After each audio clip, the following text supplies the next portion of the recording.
Welcome back, my calculus adventurers. This video is good if you're reviewing for an integration quiz, antiderivative quiz, or a final exam where you're trying to bring together all your knowledge and understanding of integrals.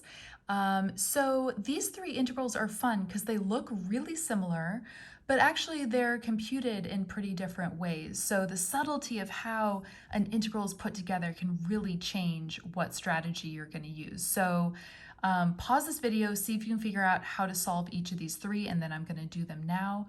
By the time you get really experienced, it'll just take a quick glance and you'll be able to identify the differences between these guys.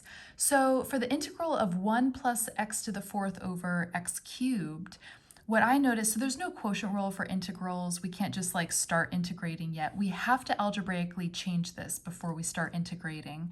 And when I look at this, anytime you have a single term downstairs, you're allowed to rewrite this integral and break it apart into two fractions, sort of unsimplify the fractions.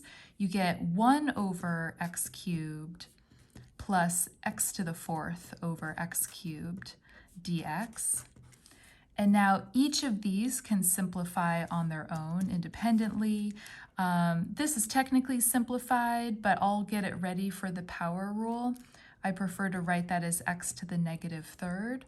And then these guys will cancel out 3 powers of x and we'll end up with just x to the 1, or just x.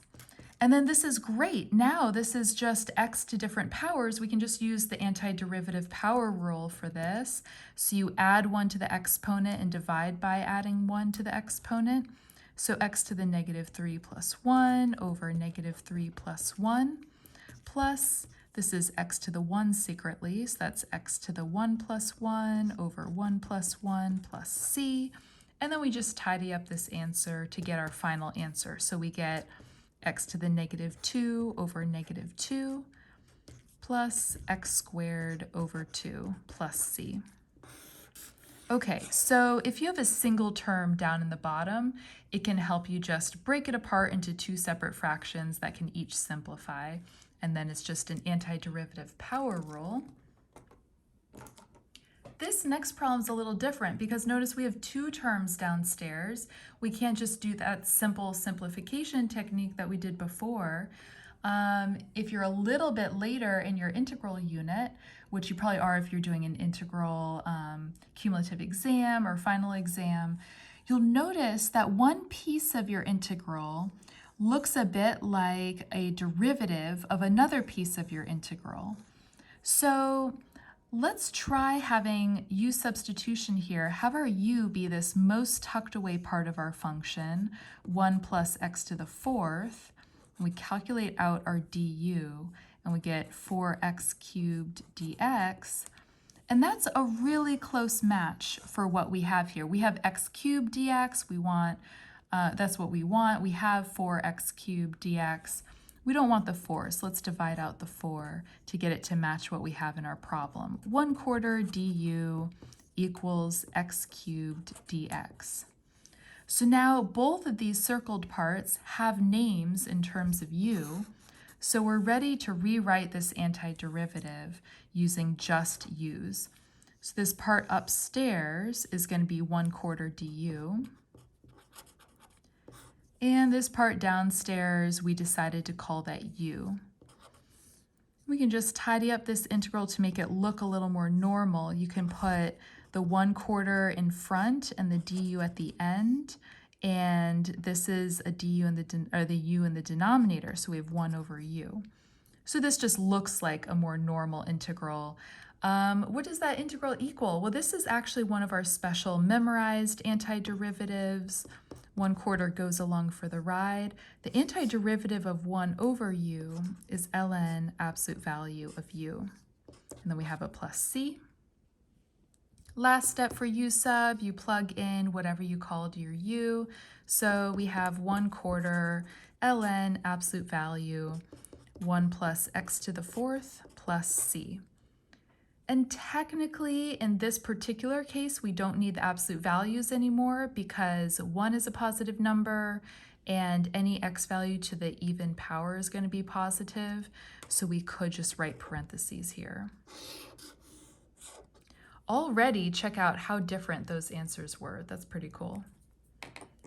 And last but not least, we have something that looks pretty similar to problem 2, but it's a little different. Notice the top is just an x, so we can't have this whole denominator be our u anymore because our du is going to have too high of a power of x. It just won't fit. So there's a trick. You can sort of work backwards. If you suspect this is going to be a u substitution, which tends to happen if you don't have an easy algebraic way, like in problem 1, to simplify it, and if it's not one of your memorized antiderivatives, probably it's going to be u sub in a Calc 1 class. And so what you can do, you can strategize, is there a way to choose a part of this function that is going to have a derivative of just an x, since the x shows up as a product in this function here? And that can help guide you to simplify or like unsimplify this function as 1 plus x squared being squared dx. If it's the first time you've seen that trick, it sort of looks like a magic trick, but once you have this in your toolkit, occasionally this will be super useful. You can start watching out for this. Now it looks like this nested part here could be our u, and that guy's derivative would work with our x up here. So let's try that. Let's have u be this most tucked away part, just the x squared. We calculate out our du, we get 2x dx, and we have x dx, so we need to get rid of this extra 2 that we don't need. Divide by 2, divide by 2, we get 1/2 du equals x dx. Okay, so now we're ready to rewrite our integral just using u's. So we have the integral, this circled part upstairs, that's going to be a 1/2 du. And then our denominator is actually 1 plus u squared. 1 plus u squared. We can tidy that up in a little more of a conventional way. You would have the 1/2 out front, the du at the end. Just if you need help identifying how to take this antiderivative, you can rewrite it in a more conventional way. And now you might recognize this as a memorized antiderivative. This is our arctan, or tan inverse. So the 1/2 goes along for the ride, 1/2 times the antiderivative of 1 over 1 plus u squared. We get an arctan, or you can write it as tan inverse of u plus c. And now our last step is to plug in what u was. You have to give your answer back in terms of x's since you were served a problem given x's. So 1/2 tan inverse of our u is x squared plus c. And so you can see 3 pretty similar integrals ended up with very different answers and pretty different techniques for how to do them.